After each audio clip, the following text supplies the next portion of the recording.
Professeur Baloubi, merci. Vous avez évoqué le Togo en commençant par l'assassinat, je peux dire, de notre premier président, le père de l'indépendance, Sylvanus Olympio. Et chaque fois qu'on évoque ce nom, je peux comprendre que c'est un nom de famille, mais notre président appartient à tout le Togo. En l'occurrence, certains comme moi, nous l'avons, ce président-là, dans notre ADN. Et je m'explique. Ma maman était enceinte de moi quand Sylvanus Olympio est décédé, a été assassiné. Et donc, depuis son ventre, j'ai compris les cris du Togo.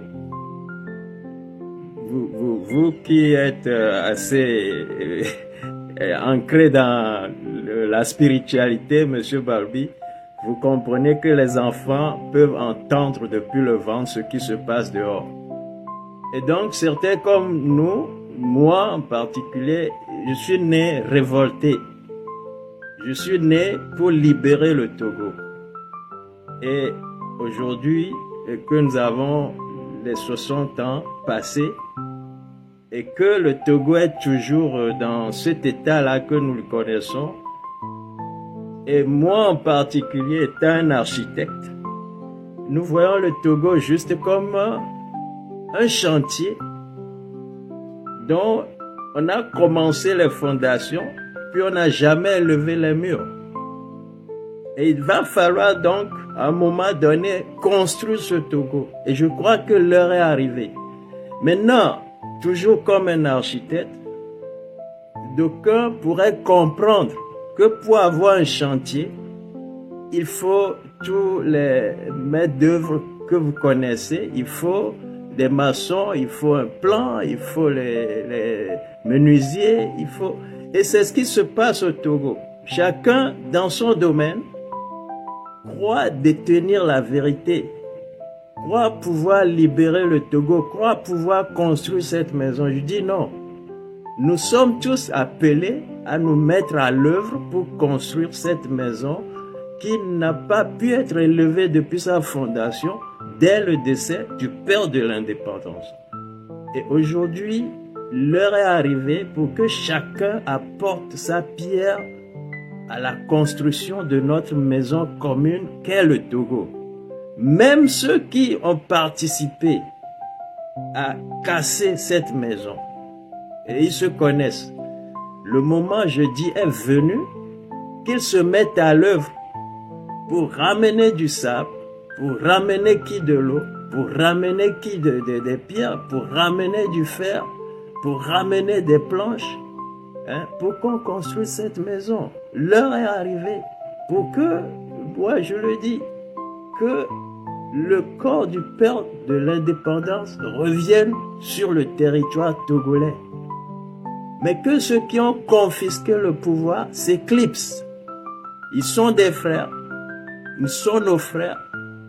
Ils doivent reconnaître qu'ils ont causé trop de misère à notre peuple et ils doivent pouvoir demander pardon. Et personne, moi je crois bien, personne ne voudra plus jamais qu'il y ait du sang qui tombe sur une goutte de sang qui tombe sur la terre togolaise au nom de cette liberté-là que nous cherchons depuis. Ça ne doit plus arriver. Mais alors, si ça doit arriver, je crois que la chanson, une chanson que d'aucuns connaissent, le dit bien. Une chanson fétiche pour les gens qui ont confisqué ce pouvoir. Écartons tout mauvais esprit qui gêne l'unité nationale.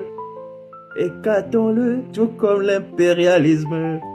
Si nous sommes divisés, l'ennemi s'infiltre dans nos rangs pour nous exploiter. À l'union, l'union. Ceux qui connaissent cette chanson, qu'on nous a forcés à changer avec l'hymne national du Togo, je crois que l'heure est revenue pour qu'on mette l'hymne togolais en place, que le père de l'indépendance, Sylvanus Olympio, revienne au Togo sous les applaudissements de ses fils, de tous ses fils, y compris ceux qui pendant un moment, se sont comportés en voyous.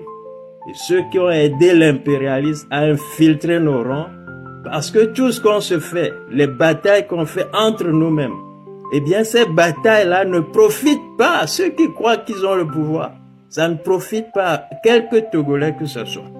Ça profite à des gens qui ont besoin de nos ressources, des gens qui nous ont toujours traités en esclaves, des gens qui vont continuer de nous traiter en esclaves si on ne comprend pas ce qui se passe.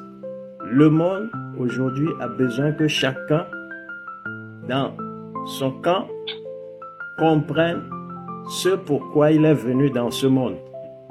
Et je crois que cet appel-là va à tous les Togolais. Et je le dis bien, y compris ceux qui ont assassiné le père de l'indépendance. Le Togo a besoin de sa nouvelle indépendance. Et moi, je dis 2025, il faut qu'on ait cette indépendance. Merci. Merci, M. Kwasi Clousset. Alors, écoutez...